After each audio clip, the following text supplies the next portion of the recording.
Green tea ಅಥವಾ ಹಸಿರು ಚಹಾ ಇದೊಂದು ಉತ್ಕೃಷ್ಟವಾದ ಉತ್ಪನ್ನವಾಗಿದೆ. ನಮ್ಮ ಸಿದ್ದಲಿಂಗೇಶ್ವರ ಆರೋಗ್ಯಧಾಮದಲ್ಲಿ ದೊರೆಯುವ ಗ್ರೀನ್ ಟೀ ಪ್ರಥಮ ಶ್ರೇಣಿಯ ಅಸ್ಸಾಂ ಟೀ ಎಲೆಯಿಂದ ಉತ್ಪಾದಿಸಿದ್ದು, ಇದರ ಜೊತೆಗೆ 12 ಗಿಡಮೂಲಿಕೆಗಳನ್ನು ಸೇರಿಸಲಾಗಿದೆ.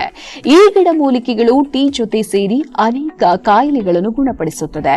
ಅಲರ್ಜಿ, ಅಸ್ತಮಾ, ಗ್ಯಾಸ್ಟ್ರಿಕ್, ಅಜೀರ್ಣ, ಕೊಲೆಸ್ಟ್ರಾಲ್ ರಿಲೀಸ್, ವೇಟ್ ಲಾಸ್, ಹಸಿವು ಇಷ್ಟು ಕಾಯಿಲೆಗಳಿಗೆ ಪರಿಣಾಮಕಾರಿ ಔಷಧಿಯುಕ್ತ ಉತ್ಕೃಷ್ಟ ಗ್ರೀನ್ ಟೀ ಇದಾಗಿದೆ.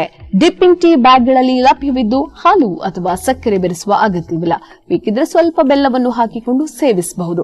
ಪ್ರತಿದಿನ ಬೆಳಗ್ಗೆ ಮತ್ತು ಸಂಜೆ ಕುದಿಯುವ ಬಿಸಿ ನೀರನ್ನು ಚಹಾ ಕಪ್ನಲ್ಲಿ ಹಾಕಿ ಚಹಾ ಬ್ಯಾಗ್ ಅನ್ನು ಡಿಪ್ ಮಾಡಿ ಕುಡಿಯಬಹುದು. ಹಾಲು ಮತ್ತು ಸಕ್ಕರೆಯನ್ನ ಸೇರಿಸಿ ಕುಡಿಯುವ ಚಹಾಕ್ಕಿಂತ ಉತ್ತಮವಾದ ಟೀ ಇದಾಗಿದೆ. ನಮ್ಮ ಸಿದ್ದಲಿಂಗೇಶ್ವರ ಆರೋಗ್ಯಧಾಮಕ್ಕೆ ಕರೆ ಮಾಡಿ ಅಂಚೆ ಮೂಲಕ ನಿಮ್ಮ ಮನೆಗೆ ತರಿಸಿಕೊಳ್ಳಿ. ಗ್ರೀನ್ ಟೀಗಾಗಿ ಕರೆ ಮಾಡಿ 8197885537.